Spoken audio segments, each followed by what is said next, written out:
Good evening, good morning, or good afternoon, depending on when it is you have tuned in to Eat the Storms, the poetry podcast.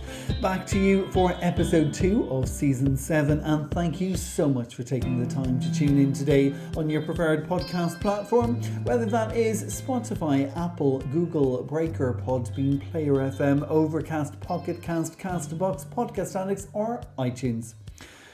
My name is Damien B Donnelly. I'm the host and producer, and we have a new episode dropping every Saturday from 5 p.m, depending on your podcast platform. And each week we have between 4 and 5 guests joining me to share their voices, their visions, and of course their accents. And today is no exception. We're starting off in Canada, coming back to Ireland, then taking a trip across to England, up to Glasgow in Scotland, before returning to me here in Dublin, Ireland. We had a great reaction to our first episode of season 7 last week, and if you tuned in, you'll have noticed that each week we are featuring a recently published or soon to be published collection. And last week, our first episode of season 7, it was Andy Breckenridge and his debut full collection, The Fish Inside, which was published by the brilliant Dragonfly Press. And my copy just arrived this week, so I cannot wait to go fishing. Huge congratulations once again to Andy. Now this week, of course, we have another new collection of the week, but more about that a little bit later on. Today we are packing words into sentences that you carry across the many miles you have to go through. We have Dust Bowl people with skin like crazed hard pan, aches that leave you riddling in agony. We resonate with the rhythm created in the soul while wishing that words could have been thrown at us so we could bat them back. We have 5 guests on the podcast today, so I suggest you find your cozy corner, a selected spot in the garden, or maybe we are company for a long drive or an early morning run, and we get to be the company you keep. This is Eat the Storms, the poetry podcast. I'm Damien B Donnelly, hoping that you have a snack for the journey and trusting you will all enjoy the show.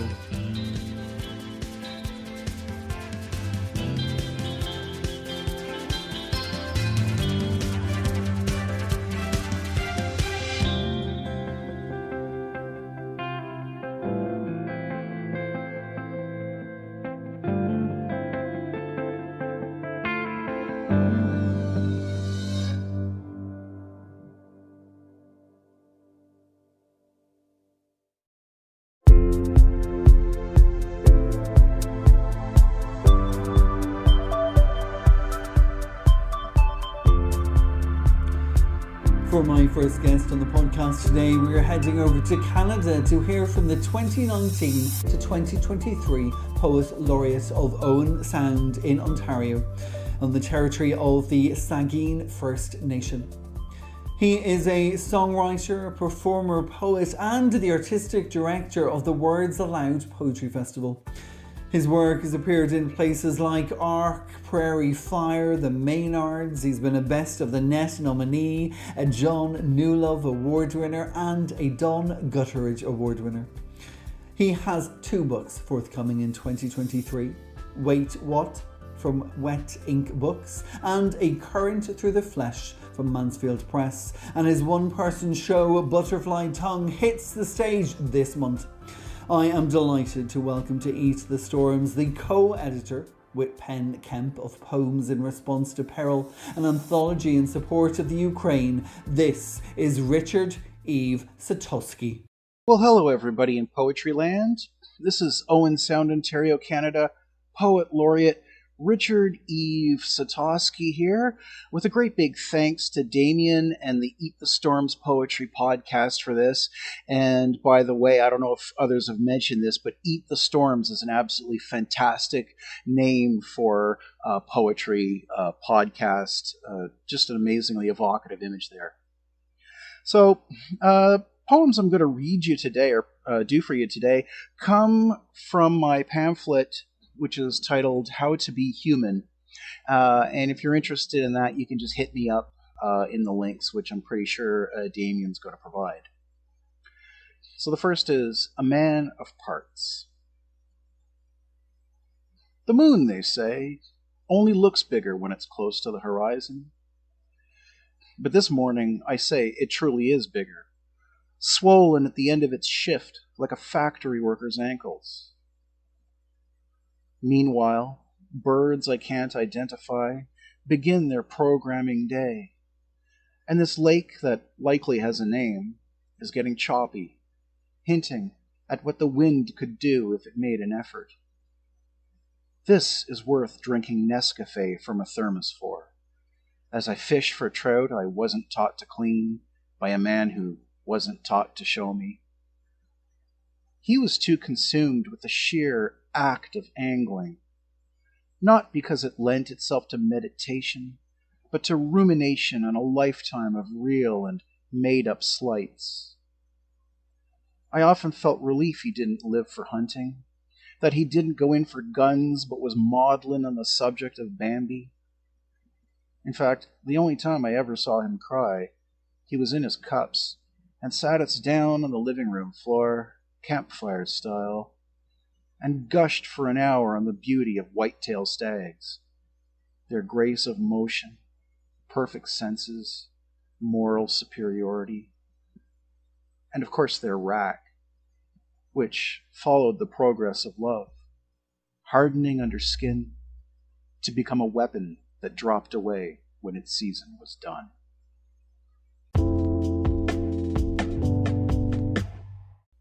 Now, this next poem is called How to Be Human. It's the title piece. There was a woman who gave birth to an earthquake with your name on it. Whenever you get out of bed, you take out half of San Francisco. I've been accused of being a tornado before by people who look like leveled trailer parks, their homes ripped open in a gesture of, why me? My cousins are droughts over farmland, dust bowl people with skin like crazed hardpan.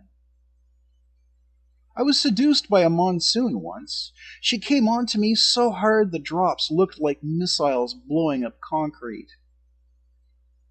I was best friends with a melting ice cap. We went to parties, and he'd calve a bird to watch the game while the rest of him scudded off in search of ships to crush. I was best man at a wedding between a geyser and the tides. They divorced within a year, each finding the other unpredictable. I'm afraid to meet your father. What does one say to global warming? I'm glad you never met mine. Poor KT Meteor, such a bum deal out of life. I'd await his calls with trepidation on days when I kept the blinds down, when the world was too much with me, and rubble was my only friend. And now a little piece entitled What I Bring to the Table, which is not my conversation, a collage of scraps overheard from restaurant patrons, nor my mind, which, if a river, is teeming with carp. It's not my will to live, once likened to a pickup truck that runs okay, but gets shit mileage. Not my wind, abounding in gamma rays like down from a burst pillow. Not my solar system, with subway stops on planets you wouldn't be caught dead on after dark. Not my feet, worn down from stopping the Flintstones car of my urge to escape. Not the palms of my hands, the lifelines ending abruptly, like a heartbeat when a stethoscope is cut. But my love, which fits you tight as shrink wrap, which fits you like a throat fits a scalding draught of coffee, or a duffel bag wads of cash, which possesses you, holding you suspended like the notes of Let's Get Lost in Chet Baker's Broken Jaw.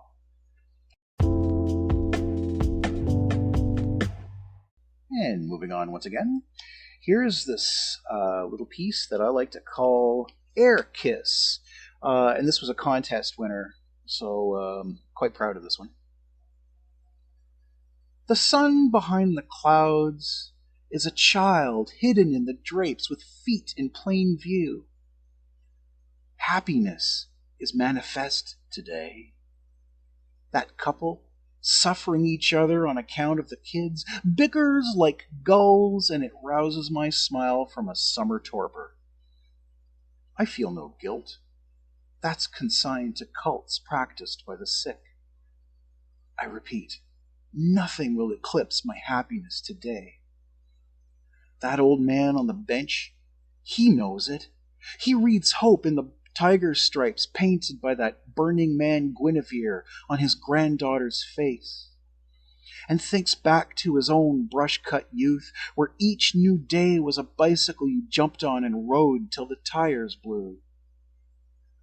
The little girl hands him her kite, a tame pterodactyl, then bolts to the monkey bars weightless with laughter. Would he sell me the kite, I wonder? A storm is coming, and there's something I'm dying to try. All right, and in the time I have left, just leave you with a little tiny itty-bitty thing. It's called Every Poet Should Have a Cat and Write at Least One Thing About It. Here's mine, and that's the title, which is longer than the piece.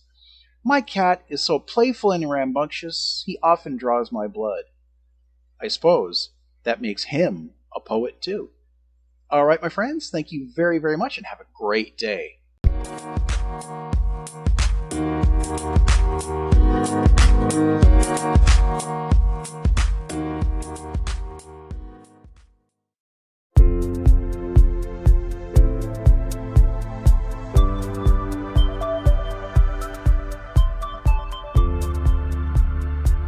For my next guest, we are returning to Dublin here in Ireland and welcoming a much-beloved returning stormer back to the show. And not only has she been an exceptional guest in the podcast, she was also a sublime contributor to the inaugural issue of The Storms, with a poem in it that ended up being one of our Pushcart Prize nominated poems. She has an MA in creative writing from DCU, also studied creative writing and poetry in UCD and Oxford Online. She's been published, like I said, in The Storms Journal, in Poetry Ireland Review, selected by Ivan Boland, recently in Washing Windows from Ireland House, Beyond Words Literary Magazine in Germany, the Galway Review and the Irish Times. She won the Jonathan Swift Award and has been presented with the Deirdre Purcell Cup at the Maria Eldridge Literary Festival. It is an honour to welcome back to the podcast and also reading that Pushcart Prize nominated poem from the inaugural issue of The Storms. This is the sensational Doreen Duffy. First of all, I would like to thank Damien so much for inviting me back to Eat the Storms. This is such a thrill for me. The first poem I will read today is called The Line That Divides the Sea and Sky. It was published in the Storms Journal, issue 1, and I was beyond delighted that Damien B Donnelly nominated it for a Pushcart Prize. I wrote this poem for my best friend in the world. The line that divides the sea and sky. I will take you to the sea, and when we reach the water's edge, I will pull the rowboat down and help you step inside, and we will laugh so hard, because this is all so hard. When our smiles subside, we will push out on the waves. You can tilt your face toward the summer sky, reflect your eyes the deepest blue, and dream white horses riding by. And in that way you do, you will tell me not to cry, and then you will remind me this is only for a while. When we reach the line where the ocean falls away, the wind will whip and drown our screams and lift us out of the deep. We will let the waves support us, carry us ashore. On sand of glass and seashells, we'll feel pain like nothing before. Each sparkling grain, a jagged blade, will lacerate our hearts. Our footprints deep behind us will continue to make their mark. we'll turn and look towards the line that divides the sea and sky, and then we will remember this is only for a while. My second poem was published by Eileen Casey in The Lee Green Down, an anthology of response poems to Patrick Kavanagh's work. This poem is filled with lines of memory from when I was very young and at home with my mum. The garden on Shafcombe Road. Out through French doors where pools of sunshine lay, I ran on small feet calling your name. You were in the doorway turning the mangle, your face warm with effort, pulling sheets and blankets. My dad hung a swing so I could play beside you. You'd things on your mind. I kicked my legs, soared higher and higher. In and out of the kitchen, you're quick, slow of a dancer. You tread rows of stitches across the yard behind you. I kicked harder, my eyes dizzy skywards, past pink and red like dinner plates that hung on the climbers. Year by year, those roses climbed to the top of the wall, tumbling over. The long garden wall that led out to the lane growing smaller. I ease the back gate in place one last time, inhale the glance of roses. Peonies, your favourite scent, stay in my mind, and your hands red raw as they reached up, untied the swing from the frame. My next poem is also about my mum. In her later years, she had dementia and I looked after her, which was a privilege because she had done so much for me throughout my entire life. This poem is called Winter Hands. Watch as they turn the hands of the clock forward to welcome in the spring. See their tired paleness, nails split and uneven. Older now than the last time, when they gently creaked the hands of time backwards, when we entered this bleak winter, not knowing what was in store.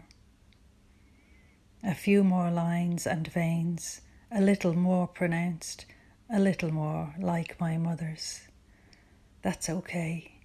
If my winter hands can be as strong as hers and carry as many burdens, but still know how to reach out and touch and pass the cup of tea that warms out the coldness of fear, and placed upon an arm lend the lightest pressure that lets me know she's always here. If my hands have learned this skill, then I am happy, winter or summer. I wrote my next poem in response to one of my favourite operas, Madame Butterfly, an enduring tale of unrequited love. It's called Inside the Shadow Box. The first drop of black on an ocean of white writes pain on her skin, a story about who she might have been. All along her spine, a book of who she wished she could have been. Across each hip, angels' wings. Only for love is all she breathes. The birth of a blonde-haired son, her heart sings. So she waits, through sunrise and 3 years of shade, till one fine day she decides she would rather die than live with her true love's betrayal. White powdered tears cut through her veins. She holds her son close till he can hardly breathe. tells him to remember her face in his dreams.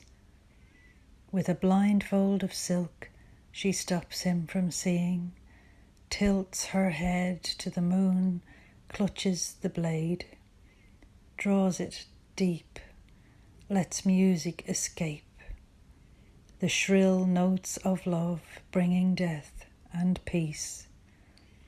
Her wings tremble until their last note. She hears his voice call her, but it is too late. My final poem has just this weekend been published in Washing Windows 3 by Arlen House.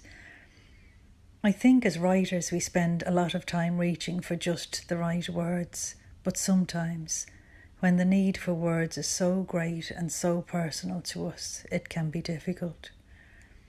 Perhaps custodians are who we really are. My poem is called The Word Caretaker. It wasn't in the leaving or the ticking of the clock when it was time to go that almost killed me, but the effort of trying to pack words into a sentence that you could carry across the many miles that you would go. I wanted words that were weightless, no excess baggage for your trip, gentle, soothing words you could lay your head against to rest, soft pillows of words to wrap your arms around, words to hold you tight, keep you buoyant in swollen waters, reflecting clouds of cotton white. Words to stretch over a sky of sunset scarlet silk, to brush against your skin in blue evening breezes, while over here I hold my breath. Thank you again, Damien, for all that you do for poets all over this world. You are incredible. And thank you to everyone for listening to my work here today on Eat the Storms.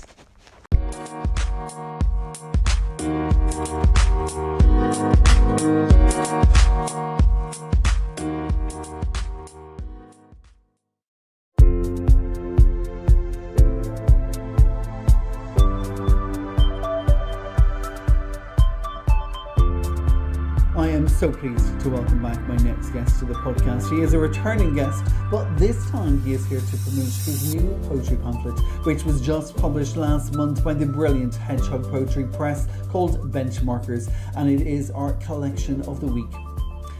He is a Pushcart nominated poet and now a celebrated reviewer with 2 Saboteur nominations for Reviewer of Literature.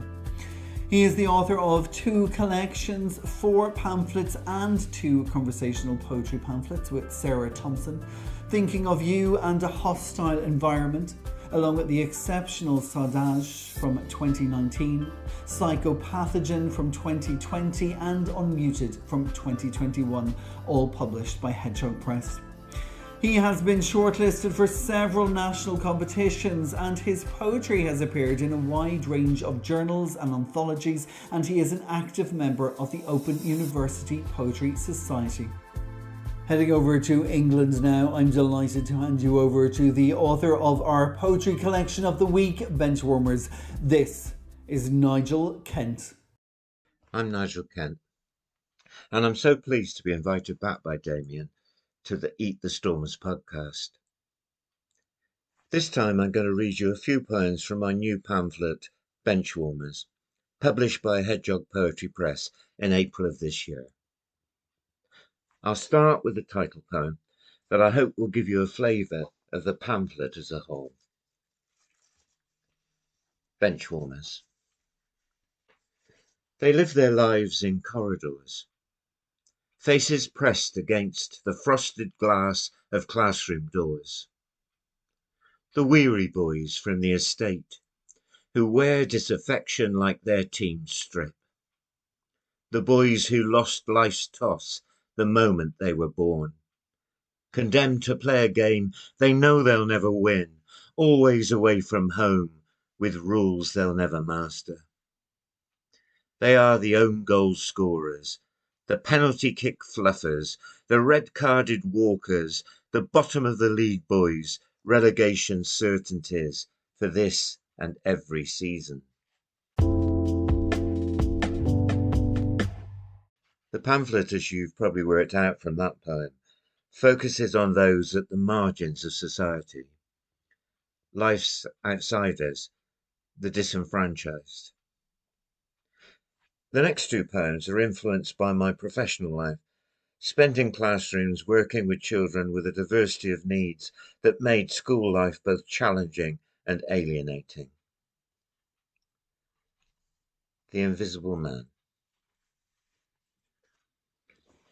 You passed me in the street today, without a flicker or a glance. I was your classmate, a silhouette in the shadows of sunbright memories. I was the boy forced grown in the dark with the pale complexion, who faded in the glow of attention that made the rest of you shine. The boy who ached for someone to loosen the ties of shyness. I was the one who sat alone in the double desk near the door, audience to your banter, that bounced from boy to boy to boy, but never in my direction. How I wanted you to throw me a word that I could bat back. Even a sharp word would have cut a hole in the solitude to pull me through. But you never did. You never did. Not then, and not today.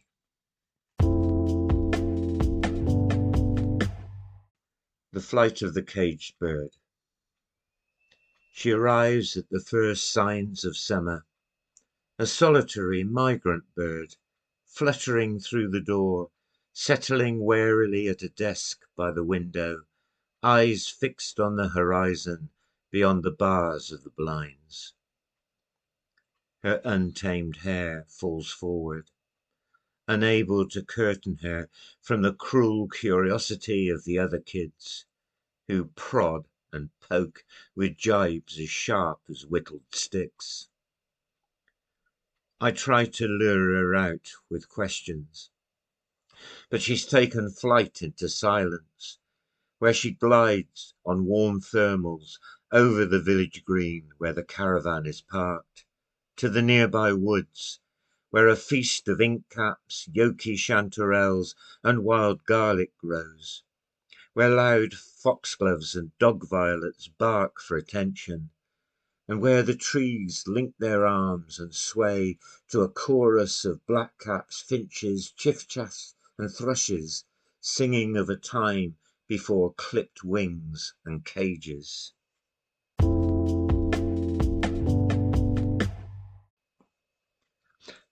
I'm going to finish with a poem that actually concludes the pamphlet. I guess the poem ends the collection on a hopeful note. With love, attention, and education, we can empower such children to find a way forward and overcome life's challenges. The poem's called Full Chat. Full chat is biker slang for the sound of a motorcycle engine at full throttle. Full chat. He wasn't like his former mates from the estate, who customised their speech to piss off parents and pull the girls, with innits and isits, dreads and bloods, jams and fams. He favoured vintage, employed the model passed down to him, dedicated himself to knowing its components, to learning how they work, to fueling it from second-hand classics and textbooks, in anticipation of that moment, that precious moment, when for the first time he would open up the throttle, feel the surge of power, and speed away, not looking back. Thank you. My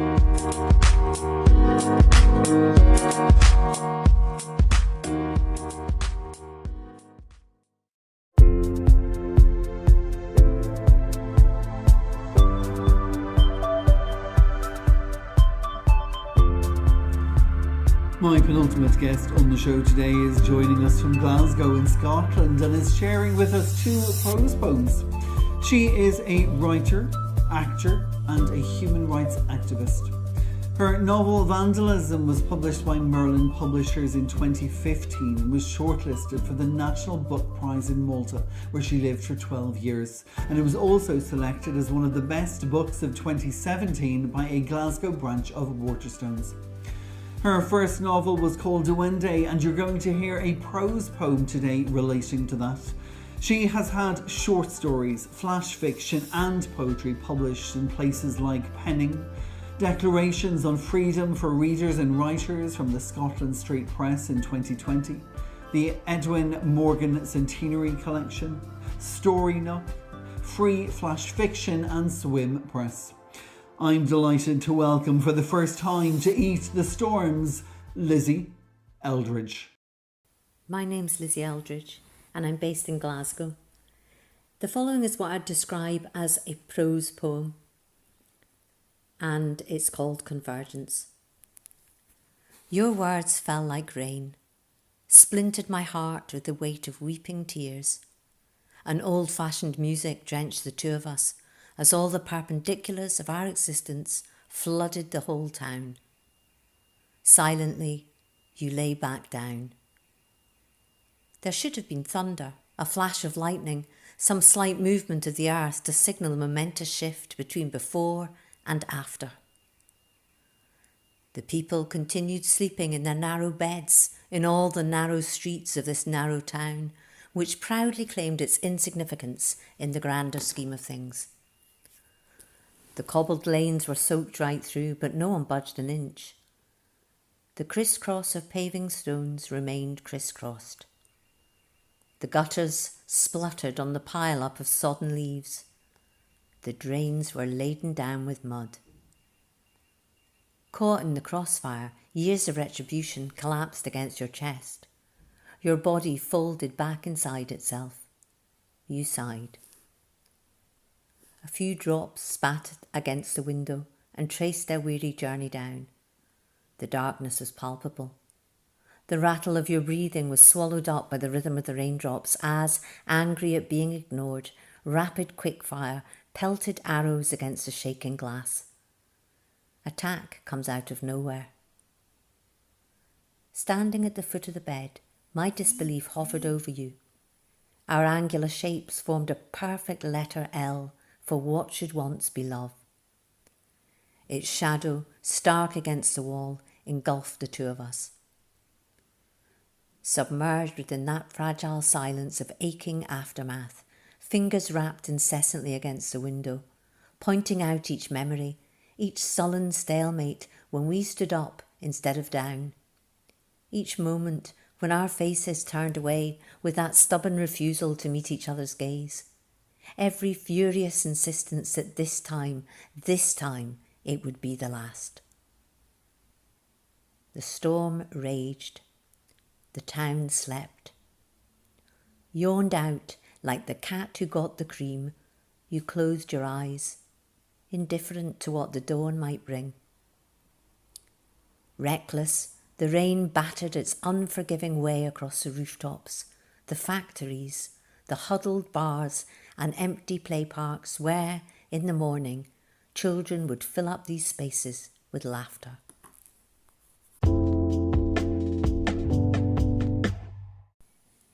The second story that I'd like to read is connected to a novel that I wrote. I've written 2 novels. One of them is called Vandalism and it's set in my home city of Glasgow. But it was picked up and it was published by a Maltese publisher because I lived and worked in Malta for 12 years. It was also shortlisted for a National Book Prize there. It's available on Amazon, so it's quite easily accessible. The second novel is called Duende and it's quite a different kind of book. It's about the lives and the love between 2 gay men, an artist and a philosopher, living in the shadow of the Spanish Civil War.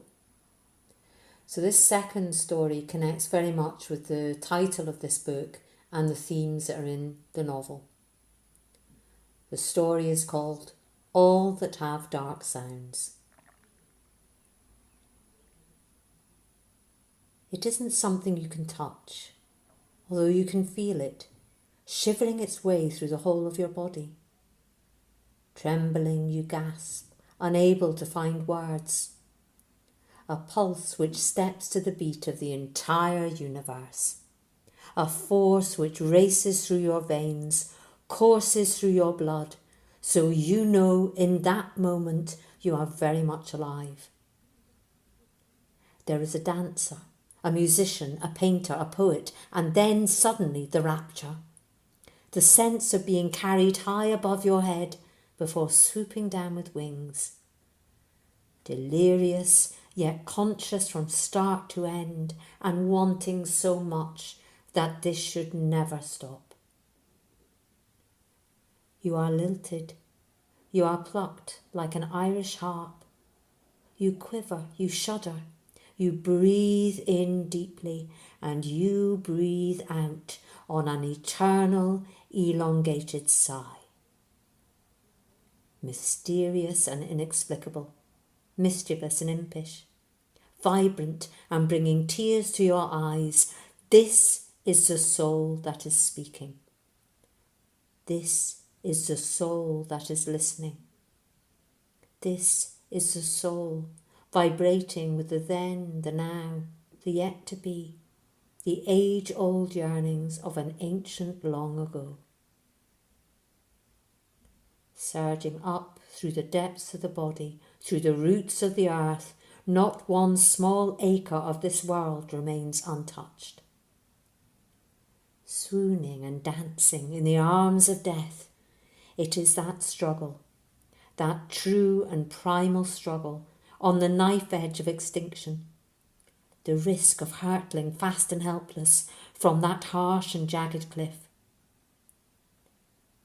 The life force, the death force, face to face and round, dizzy, giddy, this glittering hallucinogenic hall of spinning mirrors, this sweated conflict, that last mad waltz, this tender waiting shoulder where death comes to cry.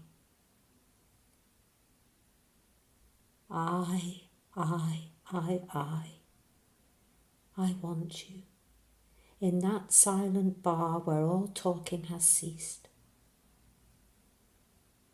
I. Oh, sing my love, and never sorrow. All that have dark sounds have duende. All that have dark sounds. And that ache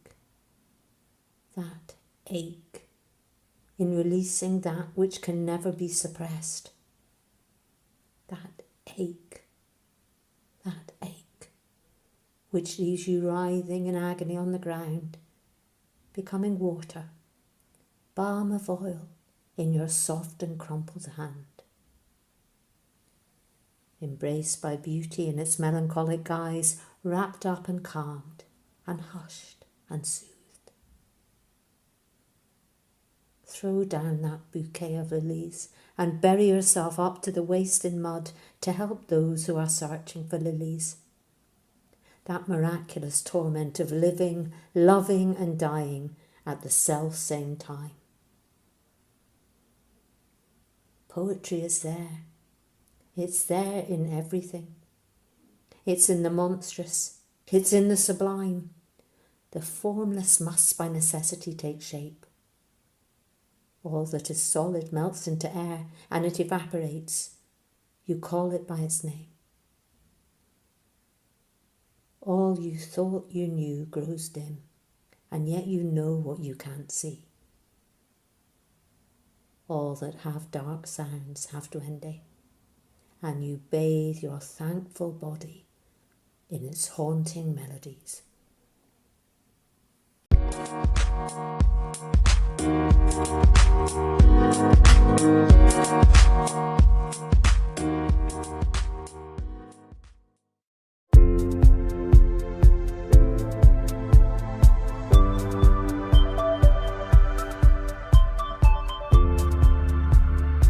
For my final guest today on Eat the Storms, I have the fantastic spoken word artist joining us for the first time. Though I met her recently in person at the casino in Marino for Poetry Day Ireland, where she was there to support a former guest on the show, the incomparable Jimbo, aka James William Dillon. She is a self-proclaimed independent spoken word artist and noir writer who haunts the streets of Dublin for a living, paving her own poetic path, leaving stories of strength and resilience in the hearts and mind of those who stop by to listen. Her performances have seen her grow from Dublin stages to the Electric Picnic and Spoken Word Paris in just under 2 years, and you are about to see why. So settle down and prepare yourself for a journey through the strange mystery of human nature. This is the Vagabond Queen, aka Ann Condon. Good afternoon all at Eat the Stones podcast. My name is Ann Condon and I go by the Vagabond Queen. First of all, I would love to say a huge thank you to Damien for having me. It's an absolute pleasure to be on today. And I'm going to start off with a piece, a love poem, called In the Arms of a Prophet. Ancient knowledge dripped its wisdom from the ink within my heart, turning pages under moonlight by small flames illuminating the dark. See, I felt something coming, and something strong within my bones, and inside my inner knowing I knew that into this temple, your presence would soon enter my home. And so I've lost myself in the stories, held in the grey tones of your blue eyes. And outside the lines of time I stand and I watch two lives as they collide, oh, mystified. You know I can't hide this infinity that I feel for you, this infinity that I feel inside. So we share our art, and we speak our ink. And we tell of the tales of how we've risen up from beneath. A breathtaking harmony and our fire that is one. Our hearts beat in time and in unison beneath the warmth of this morning sun. And this divinity, it transcends me into them realms that I have only ever felt alone. You see, I come wrapped in them words of poetry and resonate with the rhythm created from your soul. We are both etched with that seeing eye of destiny and an energy that electrifies yet lovingly flows. In the arms of a prophet is an open heart. He offers new pages and chapters for a queen to grow.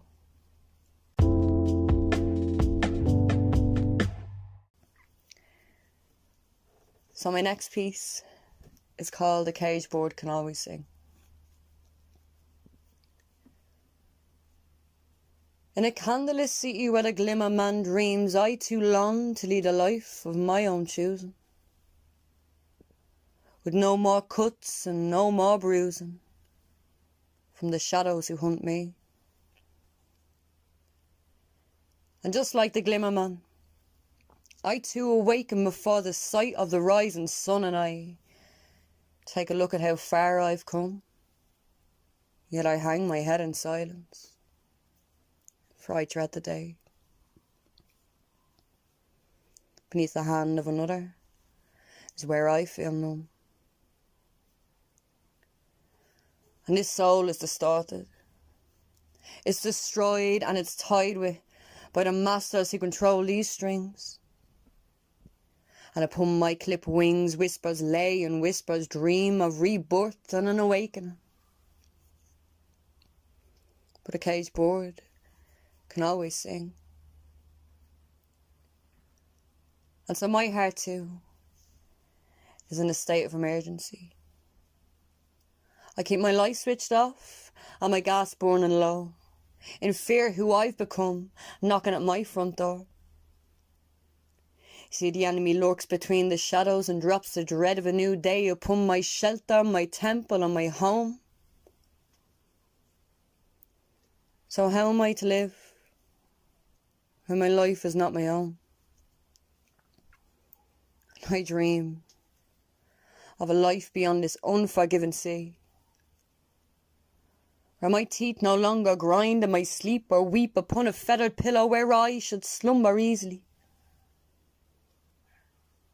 No more guilt to carry for them lives that I've helped to rob, and no more throbbing, this pain in my chest, chased by the hounds and the sounds of death. Well, I will not be bound to the pennies that are thrown at me for the hard work that puts me into the ground. Because I see them porcelain, smiling, envious faces, and they cannot hide their intentions behind clear and obvious lenses, and my senses have been swallowed. This last thread is broken. I will not wallow, for my final word will be spoken, and I will follow the avenue away from the greed of deceptional hands. Because if the glimmer man can extinguish the flame and illuminate the way towards a life of his own choosing, then I may too. For my life is mine to choose, and I have nothing to lose but those chains that have binded me.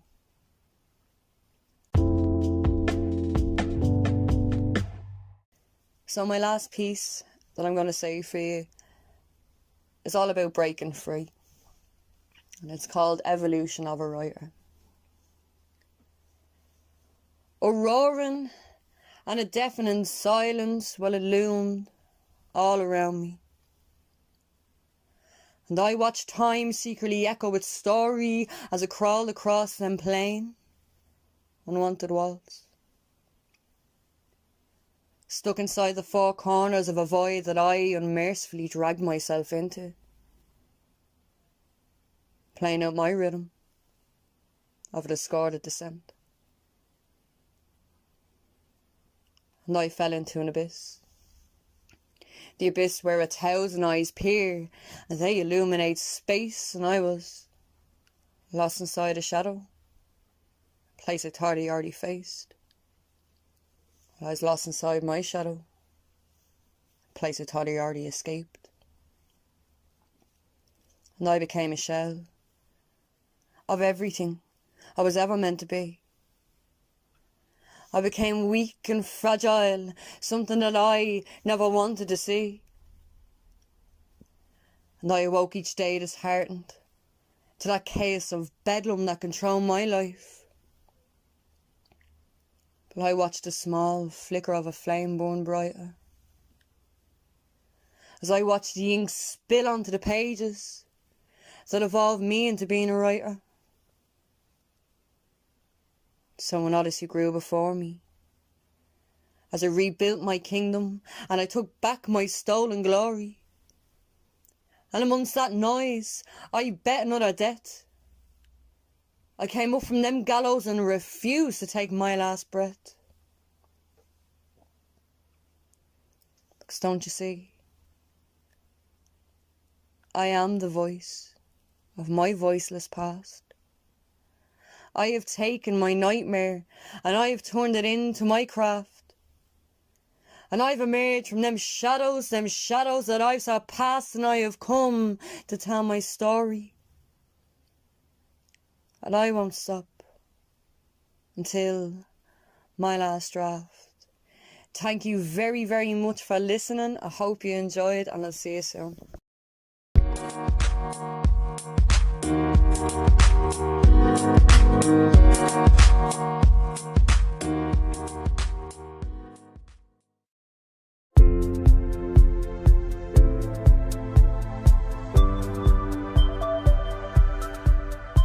And so today, before we finish up, I'm going to leave you with one poem of my own. This is a poem I wrote last year in November while staying at the Tyrone Guthrie Retreat in County Monaghan, and this is called The Single Shoe That Stood on Top of a Tall Boy.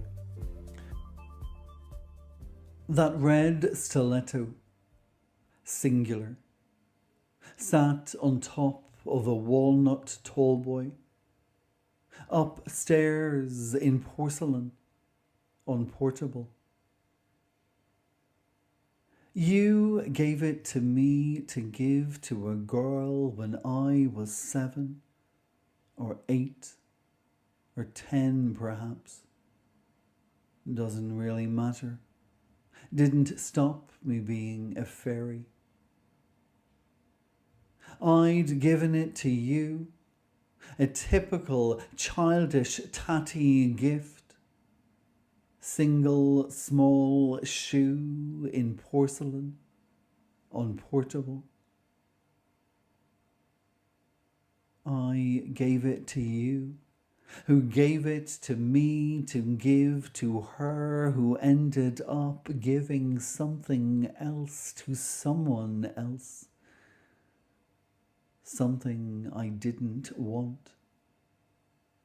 Not at 7 or 8 or even now so far from 10. So I brought it back home, and one day bought a plant and filled the porcelain shoe with soil and substance. It sat for a time in the living room, on top of the telly, over the orange and brown carpet, trying to blend in with all those rhinestones of Dallas and Dynasty there, in the depths of a Dublin suburb.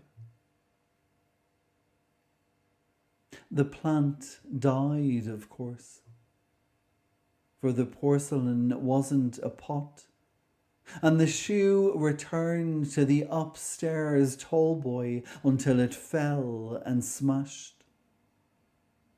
And that was how it found its purpose. After breaking, we mounted the heel on the wall of the shed and used it as a hook to hold a key. The key to this poem is to hold out for the break.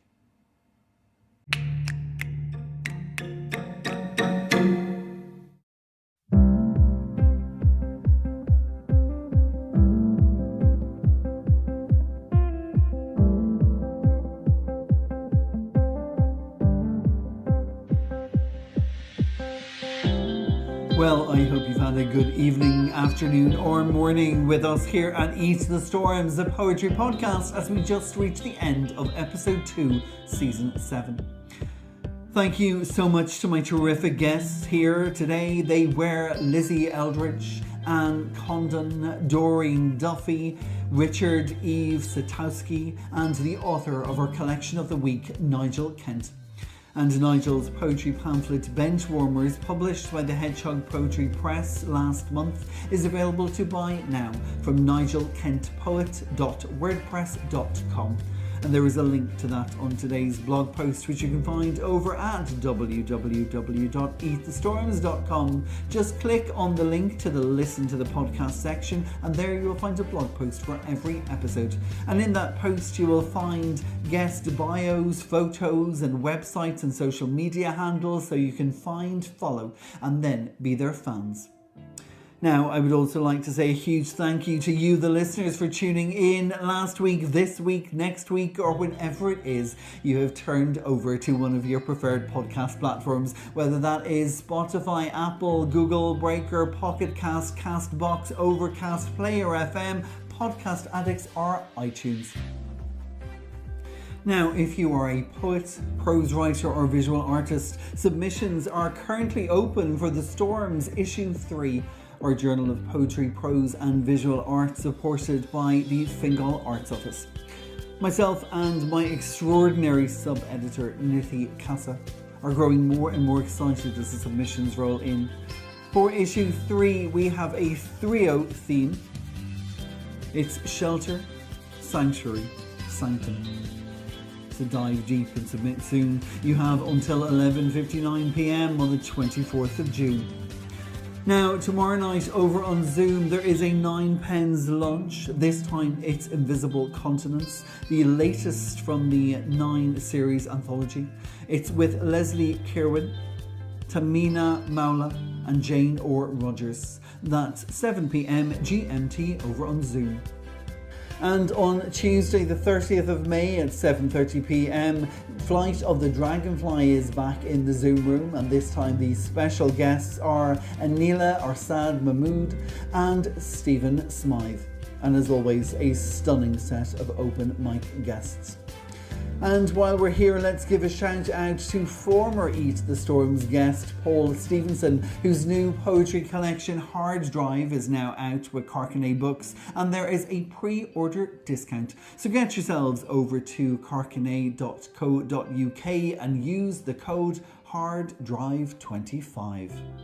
Now, that's all from this Edible Storm today, and by this, I mean the storm and not me. Thank you so much again to my guests, to you, the listeners, and for me for putting it together. We will be back with you again next week, so until then, have a wonderful week of sun, surf, smiles, or snow, depending on where you are in the world. You've been incredible once again, and until next time, make sure that you all stay bloody poetic. Oh, thank you.